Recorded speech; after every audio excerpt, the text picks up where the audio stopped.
Hello दोस्तों, video शुरू करने के पहले छोटी सी बात कि मेरा एक टेलीग्राम चैनल भी है, उसको जाके आप ज्वाइन कर लेना ताकि हर छोटी बात के लिए वीडियो नहीं बनाना पड़े। वही मैं चीजें डालता रहता हूँ, शेयर करता रहता हूँ ताकि आपको वहीं से फायदा होता रहे। दोस्तों, उम्मीद है कि आपके सीजीएल 2024 की तैयारी बहुत अच्छे तरीके से चल रही होगी, ठीक है, और चलनी भी चाहिए। क्यों? क्योंकि भाई जो आरटीआई के रिप्लाईज आ रहे हैं ना, उनमें वैकेंसी काफी अच्छी दिखा रहे हैं। जैसे भी एक पहले आपने जीएसटी वाला देख लिया था, जो ग्रुप में घूम रहा था, अलग अलग जो टेलीग्राम ग्रुप होते हैं उनमें देखा मैंने कि लगभग 2500 से ज्यादा जीएसटी की वैकेंसी दिखा रहे हैं कि 2500 से ज्यादा जीएसटी इंस्पेक्टर की वैकेंसी आएगी। उसके बाद आज चल रहा था कि सीएसएस जो एस होता है ना, सीएसएस में उसकी वैकेंसी 9.5 से ज्यादा चल रही है, ठीक है। दोनों 46 ग्रेड पे की पोस्ट होती है। तो उम्मीद करते हैं अगर ऐसे चलता रहा भाई साहब तो 10,000 से ज्यादा वैकेंसी आने की पूरी संभावना है, और आनी भी चाहिए। क्यों आनी चाहिए? पहले वाले जितने भी सीजीएल हुए ना, उनमें क्या था कि एक सीजीएल खत्म नहीं हो रहा, उसके पहले दूसरे का प्री आ जाता था। सीजीएल 18 खत्म नहीं हुआ पूरा, उसके पहले 19 का प्री आ गया। सीजीएल 19 खत्म नहीं हुआ पूरा, उसके पहले 20 का प्री और मेंस हो गया। 20 का प्री मेंस खत्म नहीं हुआ, उसके पहले 21 का प्री हो गया। तो पहले वाले सीजीएल आपस में ओवरलैप करते गए, तो वैकेंसी थोड़ी उसमें आ रही है, फिर वैकेंसी थोड़ी इसमें आ रही है, चलता गया। अब क्या हुआ ना, 2023 का प्री कब हुआ था? जुलाई 2023 में, और नोटिफिकेशन उसके पहले आएगा 2-3 महीने पहले, ठीक है। अभी का क्या सीन है ना कि अभी नोटिफिकेशन नहीं आया 24 का, जून आने वाला है, ठीक है, और एग्जाम आपको सितंबर अक्टूबर में हो गया। तो लगभग 1 साल से ज्यादा का टाइम आराम से मिल गया। तो ये अच्छा टाइम है वैकेंसी के कलेक्ट होने के लिए, ठीक है। तो उम्मीद कर रहे हैं अच्छी वैकेंसी आनी चाहिए, जैसे 2018 में आई थी या पहले के टाइम में आती थी, वैसी वैकेंसी आने की उम्मीद है भाई, ठीक है। होने में तो ऐसे भी हो गया था पिछली बार कि सीएच असल में 1700 वैकेंसी दिखाई थी, और जब फाइनल रिजल्ट आया तो 1200 की निकाली इन्होंने, ठीक है। तो होने में तो कुछ भी हो सकता है, पर इनिशियली यही उम्मीद कर रहे हैं कि वैकेंसी अच्छी आनी चाहिए। तो भाई अपनी मेहनत को बढ़ा दो। अगर आपको लग रहा है कि कहीं आपका टाइम खराब हो रहा है, कहीं आपका आधा घंटा 1 घंटा कहीं आप डेली वेस्ट कर रहे हो, तो उस चीज को बचा लो। क्योंकि मौका पता है बहुत बहुत मुश्किल से ऐसा टाइम आता है कि जब वैकेंसी अच्छी आने की संभावना होती है। सीजीएल में अच्छी वैकेंसी आने की संभावना है, क्या पता एनटीपीसी में भी अच्छी वैकेंसी आ जाए। जिनका सीजीएल में प्री निकल जाएगा वो सीजीएल के मेंस की तैयारी करेंगे, जिसका 1, 2, 3 नंबर से प्री रह जाएगा वो एनटीपीसी की तैयारी करेंगे, ठीक है। तो उम्मीद यही करते हैं कि वैकेंसी अच्छी है, और दिख भी रहा है जो आरटीआई वगैरह के रिप्लाई आते हैं ग्रुप पे, इनको देख के लगता भी कि वैकेंसी अच्छी आने की पूरी संभावना है, ठीक है। तो हमें अपनी ओर से पूरी तैयारी करनी है, हमें 1% भी ऐसा कोई चांस नहीं छोड़ना जिसकी वजह से ऐसा कुछ हो कि यार मुझे लग रहा है कि यार 4 नंबर हो जाते हैं, 5 नंबर हो जाते हैं, पढ़ लेता। पूरी तैयारी से पढ़ते रहो, प्रीवियस ईयर क्वेश्चन लगाते रहो बैठे आप, ठीक है। मैं फिर से कह रहा हूं, एक ऑब्जेक्टिव पेपर है, ये सब्जेक्टिव पेपर नहीं है, ये एक ऑब्जेक्टिव पेपर है। गोले मार के आने हैं, जो जितने सही गोले मारेगा उसके अच्छे नंबर आएंगे, ठीक है। तो ऑब्जेक्टिव क्वेश्चन की प्रैक्टिस करो आप। थ्योरी के पीछे भागो कोई बात नहीं, पर मैक्सिमम मेरा कहना है कि 50-50, 100 हर सब्जेक्ट के क्वेश्चन लगाओ आप। तो मैथ, रीजनिंग, इंग्लिश जीके ना, इनके 50-50 तो आप डेली के लगाते रहो, तब जाके आपको एक बहुत तगड़ा फ्लो बने, इससे फायदा मिलेगा। किरण की प्रीवियस वाली बुक आती है, आपको पता है, हिंदी इंग्लिश दोनों में आती है। सब में 10-10, 15-15 हजार प्रीवियस क्वेश्चन दे रखे हैं। सीजीएल के, सीएचएसएल के, सीपीओ के, जीडी के, एमटीएस के, जहां भी अच्छे क्वेश्चन आते हैं सब आपको किरण की प्रीवियस वाली बुक मिल जाती है, और हिंदी इंग्लिश दोनों में आती है। आप उठाओ उनको यार।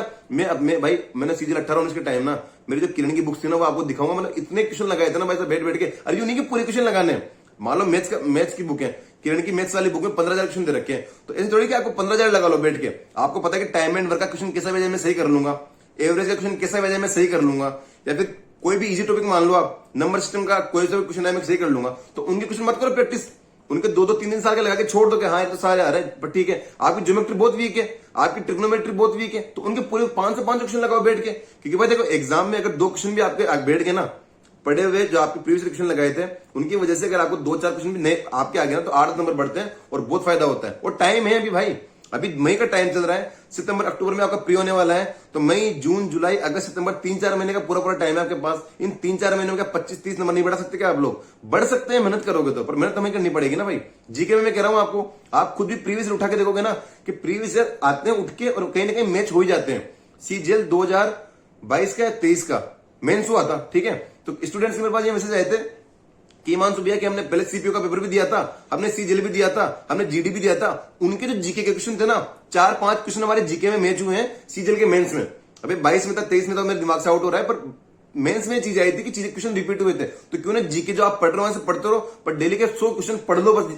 किरण की प्रीवियस वाली बुक आती है, उसमें से जीके के 100 प्रीवियस क्वेश्चन डेली के पढ़ने लग जाओ। कितना टाइम लगेगा? आधा घंटा, 1 घंटा, पर कम से कम आप डेली के 100 क्वेश्चन पढ़ोगे, 4 महीने में तो आप पूरी किरण निपटा दोगे भाई, ठीक है। और उसका फायदा मिलेगा। अगर 2-3 क्वेश्चन नहीं मिल गए ना एग्जाम में, 2 क्वेश्चन नहीं मिल गए और 4 नंबर ही बढ़ गए, तो उस टाइम बहुत तगड़ा फील आता है कि यार 2 क्वेश्चन मेरे आगे, ठीक है। तो मेहनत करते रहो भाई, मेहनत कभी भी वेस्ट नहीं होती, 1% भी मेहनत वेस्ट नहीं होती। अच्छा मौका है यार, वैकेंसी आ रही है, ठीक है। वरना हमारे टाइम 2020 में 6,000, 2019 में 7,000, 21 में भी शायद 6-7 हजार वैकेंसी थी, ठीक है। उस टाइम में लोगों के सिलेक्शन हुए पढ़ने वालों के, तो पढ़ने वालों के सिलेक्शन कभी रुकते नहीं है। मेहनत करते रहो, कम से कम टाइम वेस्ट करो। और एक जो चीज होती है ना, हमारा क्या होता है, हमारा एक नेचर होता है कि जो चीज आ रही है ना उसी के पीछे भागे जाते हैं।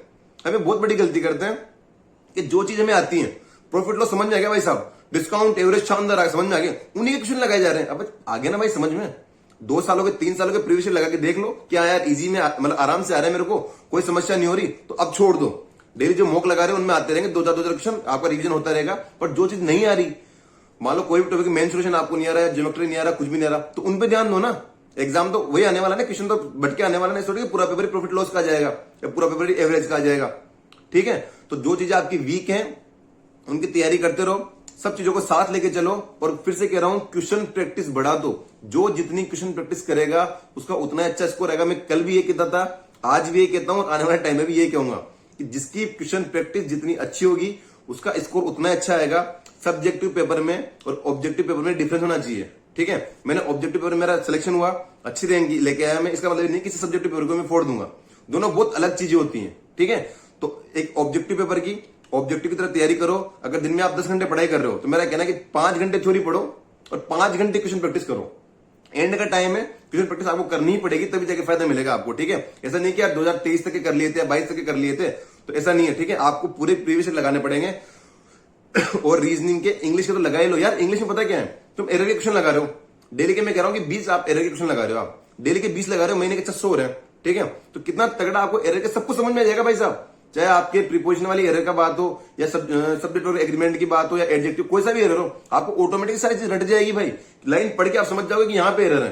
ठीक है, फ्लो का यही फायदा होता है कि जिस लाइन में एरर है उस लाइन के उस पार्ट को आप ऐसे समझ जाएगा इस पार्ट में एरर लग रही है। ठीक है, तो फ्लो का बहुत फायदा मिलता है। क्वेश्चन प्रैक्टिस करते रहोगे तो फ्लो अपने आप बन जाएगा। ठीक है, तो यही बात बतानी थी।